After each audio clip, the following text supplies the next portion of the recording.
Hi, this is the Marshall AS100D, part of the Marshall Acoustic range. What we're going to do, we're going to have a look at the front panel features on this amp. Then we're going to check out some of the sounds that you can get from it, followed by a look at the effects that are built into this amp. And then we're going to finish with a look at the rear panel towards the end of this demo. What we're going to do to start with is have a look left to right on the amp. Starting at the top left-hand corner here, you've got your main first acoustic channel. Firstly, you've got a phase switch and a gain switch, and I'll explain what they do in just a little while. Next to that, you've got your sort of regular EQ section. So you've got volume, bass, middle, mid-frequency and treble, and I'll explain about the mid-frequency bit in a minute as well. Underneath that, you've got your second acoustic channel. So if you want, you can plug into this channel. It's laid out slightly different. Firstly, you've got an XLR input, followed by a link to channel 1 button, a phase button, a contour button, and a phantom power button. Then you've got just volume, bass, and treble. So on this channel, the EQ is a little bit more simplified, but there's a few more features depending on how you want to use the amp. Just up in the middle here at the top, you've got your anti-feedback section, which we'll look at how that works in a little while, with the switches for on and the depth as well, followed by two controls, sweep 1 and sweep 2. And then you've got your effects section to turn on your internal or external effects, on and off. Then you've got your digital effects section, the effects that are built into the amp just here, followed by your master volume at the end. And then to finish up on the bottom, you've got your microphone input, so you can plug your mic in if you want with an XLR. And then you've got your phase and phantom power, followed by a full EQ section and an option to turn the internal and external effects on and off as well. At the end there, you've got an auxiliary section with a couple of phono inputs, so you can run an MP3 or CD player into the amp, and you've got the volume for the mix of that just on the end there. That's the final one just there. So that's a quick look at the front panel of the AS100. What we're going to do now is start checking out some sounds. What I've got is I've got my acoustic here, which I've set the EQ on the acoustic to completely flat, so it's not really coming into play. And I'm plugged into acoustic channel 1 here. What I've done is I've put the phase button in, and what that does when you push the phase button in, it reverses the phase, so it can help with cutting out unwanted feedback. And just underneath there is the gain switch. I've actually left that out, but what you can do is you push that in, you can just get a little bit more boost from the sound as well. The way I've set the channel up itself, I've got volume on 1/3, I've got bass on 2/3, middle is just on over half, mid frequency is on half, and treble is on 2/3. So the way that's set up, just like that, without any effects, just this one channel, you get this kind of sound.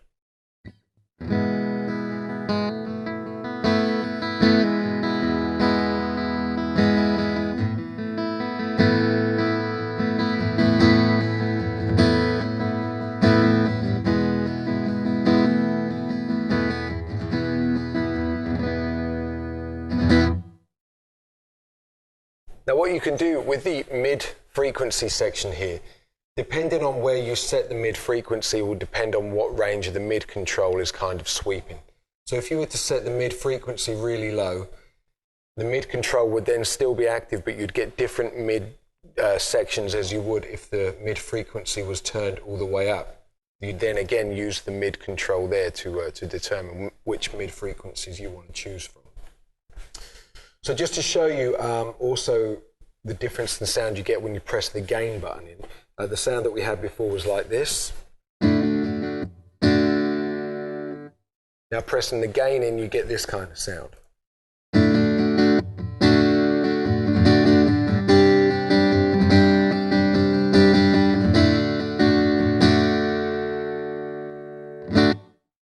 So you just get a little bit more drive from the amp itself. What we'll do quickly is we'll plug into channel 2, which is just underneath here. Now obviously, as I said, you can run a microphone into it if you want on this channel. And as I said earlier also, you've got a similar layout, just a more of a simplified EQ, just volume, bass and treble. And what you've got is a button to link to channel 1, so you can use, if you wanted the features that are running through channel 1, you could use on this channel as well by just linking that, by pressing that button in, it would link everything to the first channel. You've still got your phase button as we had on the first channel, but then you've also got this contour button as well. So as it is with volume on about 1/3, bass and treble on about 2/3, without any of the buttons, you get this kind of sound.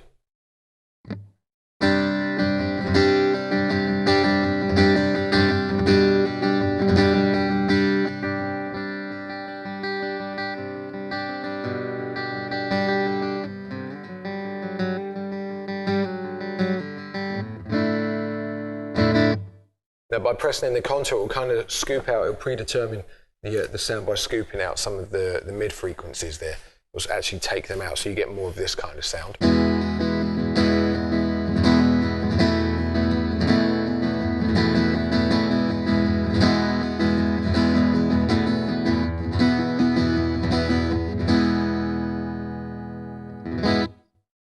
So that's just a quick overview of channel 2. What I'm going to do now is plug back into channel 1. And we're going to just quickly talk about the anti-feedback section on this amp. Now what this does is, if you're getting unwanted feedback from your acoustic, if it's resonating in a certain way, it's kind of picking up through the amp and is feeding back unwantedly, what you do is you turn the feedback switch on there, which I actually have it engaged. And you can find, by using these two sweep controls together, you can find the frequency where it's actually feeding back. And you can then, obviously it will stop the guitar from feeding back through the amp. So it's a really useful thing to have. The depth switch takes the frequencies down slightly. So if you're still having trouble with feedback with using these, if you push the depth switch in, it will then take the frequencies down. So you should be able to find the right frequency to sort of clear the feedback. And as I said earlier, just down here we've got the microphone channel just here. We're not going to use it, but it works in the same way as the others do. Also has phantom power for microphones that need phantom power, and the same phase button too. So what we're going to do now, we're going to have a look at the effects section of this amp. There's 16 different built-in effects with the amp, and each one is completely controllable. You can there's an adjust control and a level control. And first you select your effect from the sort of rotary switch, which is just in here, from 1 to 16. The effects are listed on the front of the amp, so you don't need to refer to any manuals or anything like that. Now if we start with, I'm on number 1 here, I believe, and this is one of the 3 different hall types of reverb that are on here.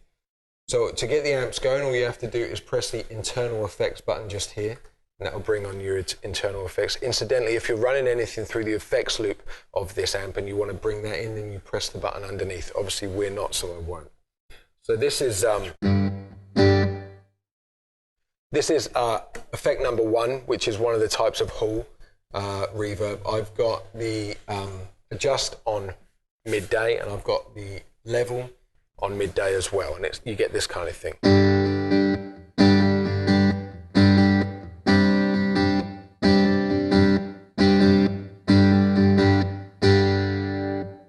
Now it starts off quite subtle, so if you wanted to, then you could adjust that, you could make more of it, you could widen that effect out. That's what the adjust control is for. And now you might hear in the background there's a little bit more of that effect in there.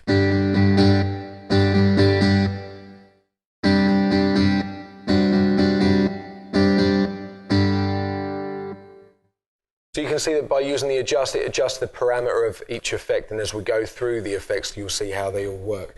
And also the level, obviously, is the amount of that effect mixed in with the dry signal of the guitar. So if I was to turn the level all the way up, there'd be a lot of the effect coming straight into play. Not that you'd want to use it in that sense, but it's just, to show you what it does kind of thing. So that's number 1. Number 2 and number 3 are also types of hall, but they get a little bit more exaggerated as they go round. Number 4 is one of the room reverbs. Once again, I've got the adjust and the level set on midday, and you get this kind of thing.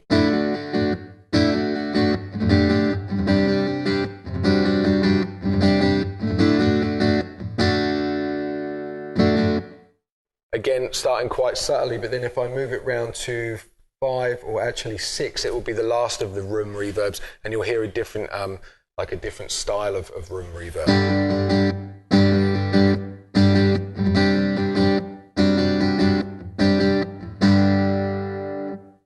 Obviously, if you wanted to hear more of that, just take the adjust all the way up, or somewhere near the top.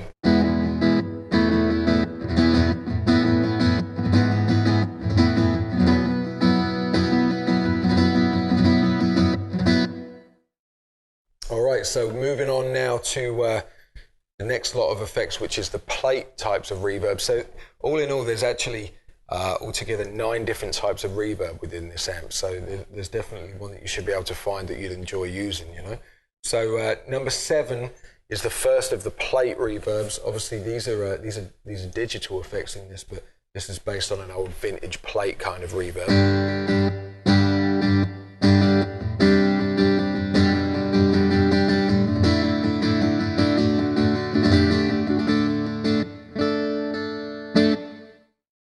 And taking it round to number 9, which is the last of the 3 plate reverbs, it will be a little bit, there'll be kind of more of it now, and you'll hear just how it works.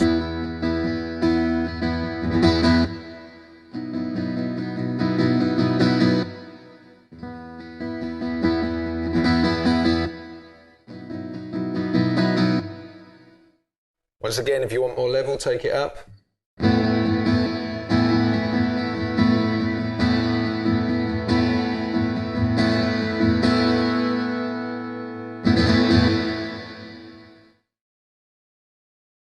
So they really are great effects. Obviously, these effects that have been designed to use with this amp. Moving on now, the next one you've got is called a non-linear, which is the sound you get is this kind of thing from.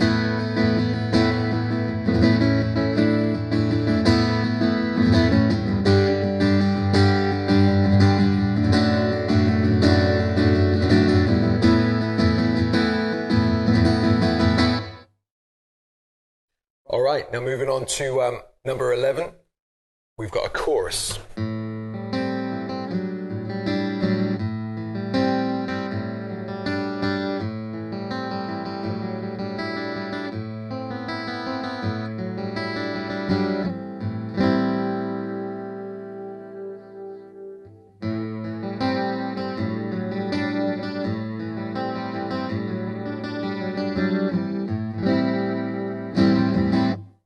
What I did there just towards the end, I just turned the adjust and the level up a little bit more.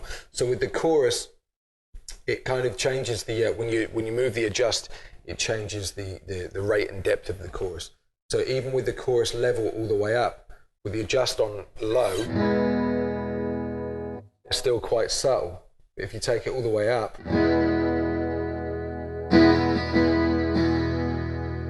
you can hear like the rate and the depth of that come into play that little bit more. So that's the chorus. The next one is a flanger, which you may be familiar with if you play electric guitar as well.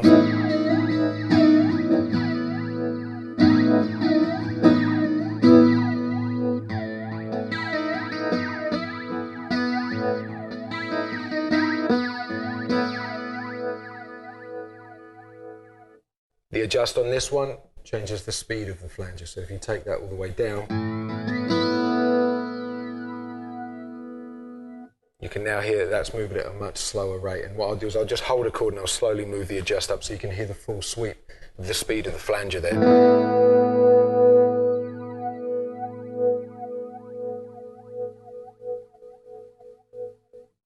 Again, completely versatile.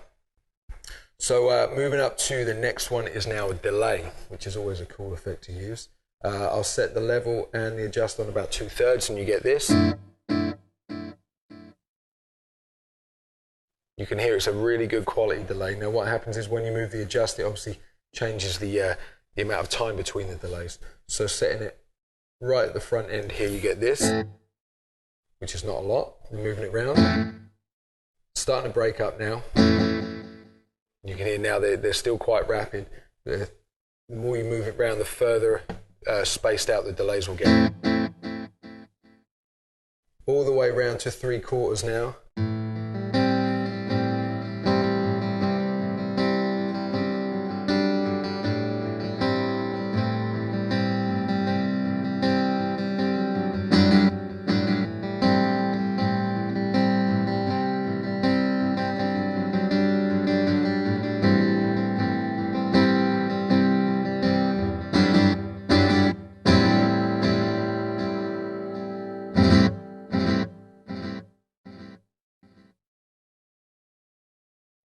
So it gives you some idea of how the delay works. The delay on its longest all the way up, you get this much space between it.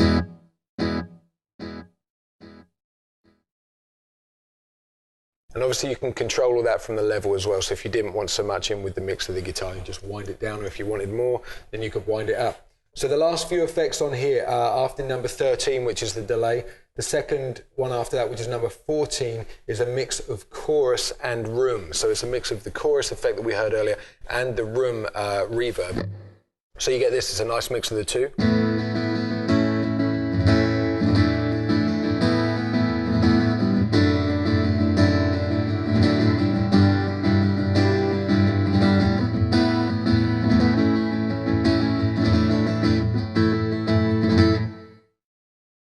Then number 15 is a mix of chorus, delay and room. So you've got 3 effects on at the same time here. So you get this kind of thing.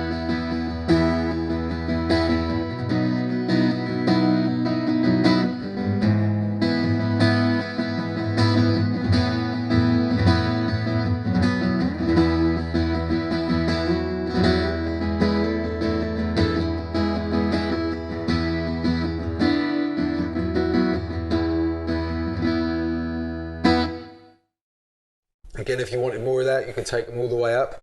And you'd have a lot of it going on. Then the last one you've got here is modulation. So what we're going to do with the modulation, just to show you what it can do, I'll take the level all the way up, the adjust all the way up as well, and you get this. Again, you can hear the speed of that modulation. So if you wanted to take that down to half, it'd sound like this.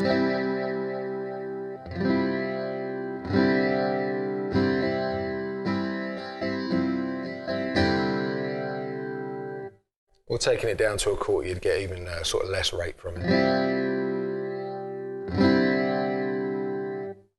Using modulation can be a nice alternative to using chorus.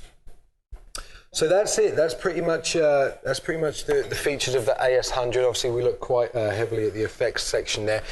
It is an incredibly versatile amp if you're looking for something to go and do a gig with, because you've got the capabilities of running not only an acoustic guitar but a microphone into it as well. It makes it a great thing. At the end there, you've got your master volume, and as mentioned before, you can run, if you want to run backing tracks or songs into this, then you can through the phono ports just there. What we're going to do now is we're going to check out the rear panel of this amp.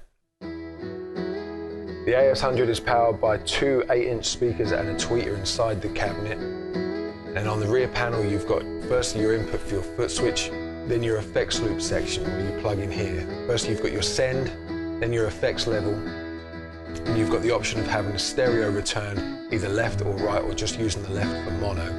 Then you've got your DI output, which is made up of left and right, and then finally your line out, which is left and right as well. The DI is done on XLRs and the line out is done on regular jacks. For more information on this amp and others in the Marshall acoustic range, please visit your local Marshall dealer.